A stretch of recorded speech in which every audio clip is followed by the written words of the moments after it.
Bonjour, dans cette vidéo nous allons nous intéresser à la propriété suivante. Tout nombre entier supérieur à 1 se décompose de manière unique en produit, c'est-à-dire en multiplication, de facteurs premiers.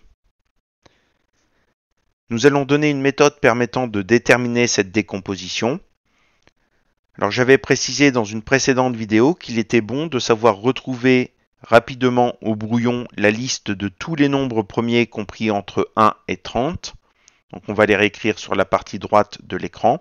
Donc on a 2, 3, 5, 7, 11, 13, 17, 19, 23 et 29. Donc on va regarder sur l'exemple qui est proposé comment faire pour décomposer 4550 en produit de facteurs premiers. Donc on va regarder si 4550 est divisible par le plus petit nombre premier, ici donc 2. Et si c'est le cas, on va écrire comme 4550 comme étant la multiplication de 2 fois un nombre entier. Donc ce nombre se terminant par un 0, il est divisible par 2. Et c'est 2 fois 2275. Et on va continuer donc avec 2275. On regarde si lui aussi il est encore divisible par 2 ou non. Donc ce n'est pas le cas, il ne se termine pas par 0, 2, 4, 6 ou 8. Donc on a fini avec le nombre premier 2. On va tester maintenant avec le nombre premier 3. Est-ce que 2275 est divisible par 3 ou non?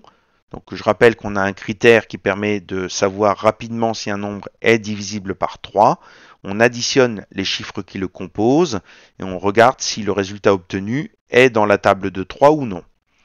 Donc on a ici 2 et 2, 4 et 7, 11 et 5, 16 qui n'est pas dans la table de 3. Donc 2275 n'est pas divisible par 3. Donc on a fini avec le nombre 3. On passe au nombre premier suivant qui est 5. Donc 2275 se termine par 0 ou 5. Donc il est divisible par 5. Donc on peut l'écrire 5 fois un nombre entier et c'est 5 fois 455.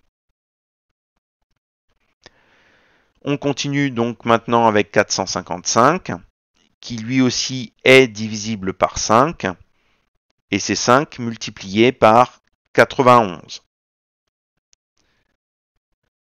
91, lui, n'est pas divisible par 5, donc on a fini avec le nombre premier 5.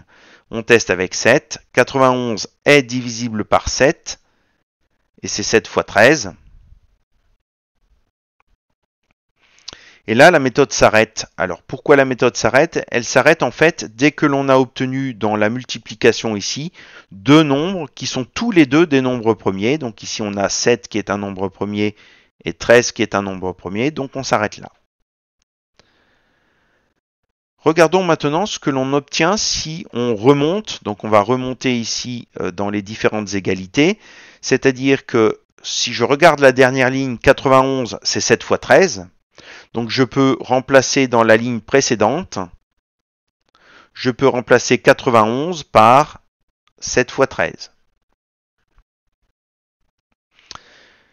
Si je reprends la ligne du dessus, donc 2275, c'était 5 fois 455. Mais 455, je vais donc pouvoir le remplacer par 5 fois 7 fois 13. Et si je reviens sur la première ligne, donc 4550, c'est 2 multiplié par 2275, c'est-à-dire 2 multiplié par tout ça, donc 5 fois 5 fois 7 fois 13. Donc on a obtenu ici la décomposition de 4550 en multiplication de nombres premiers. Alors cette remontée que je viens de faire là en colonne de droite, elle n'est pas obligatoire sur une copie, par exemple le jour d'une évaluation. Donc en fait, c'est juste pour vous montrer que quand vous avez appliqué les différentes égalités là, avec la méthode de la colonne de gauche ici, eh bien vous repérez donc tous les nombres premiers qui ont été obtenus. Et donc 4550 est égal au produit de tous ces nombres-là.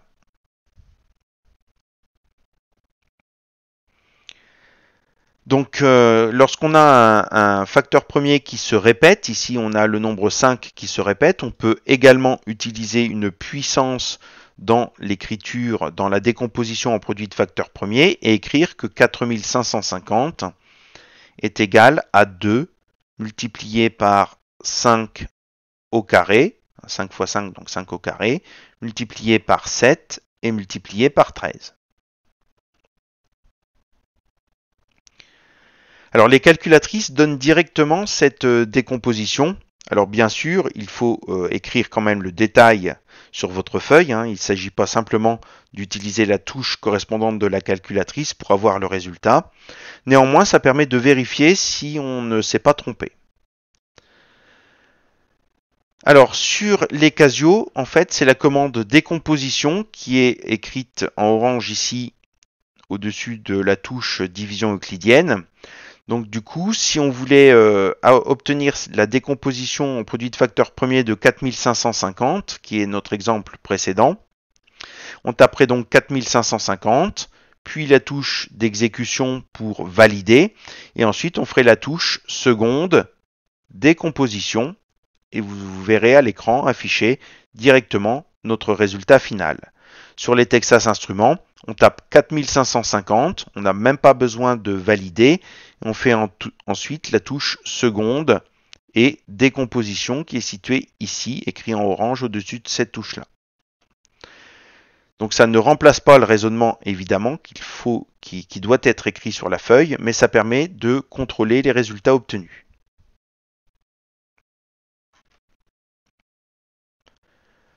Nous allons aborder un deuxième exemple pour bien comprendre le fonctionnement de cette méthode. Donc je vais réécrire sur la partie droite de l'écran les nombres premiers compris entre 1 et 30. Donc on a 2, 3, 5, 7, 11, 13, 17, 19, 23 et 29. Et on va décomposer 7623 en multiplication de nombres premiers. Donc on va appliquer la même méthode que précédemment. Donc on va regarder si 7623 est divisible ou non par le premier nombre premier qui est 2. Donc ce nombre ne se termine pas par 0, 2, 4, 6 ou 8. Donc il n'est pas divisible par 2. Donc on a déjà fini avec le nombre 2. Testons maintenant s'il est divisible par le nombre premier suivant, c'est-à-dire par 3. Donc on va appliquer le critère de divisibilité par 3. Donc on additionne les chiffres, 7 plus 6, 13 et 2, 15 et 3, 18, qui est dans la table de 3. Donc on sait que ce nombre est divisible par 3. Et en fait, c'est 3 fois 2541. Donc on continue avec 2541. Si on additionne les chiffres, on trouve 12 qui est dans la table de 3, donc ce nombre est encore divisible par 3. Donc on effectue cette division pour trouver que c'est 3 fois 847.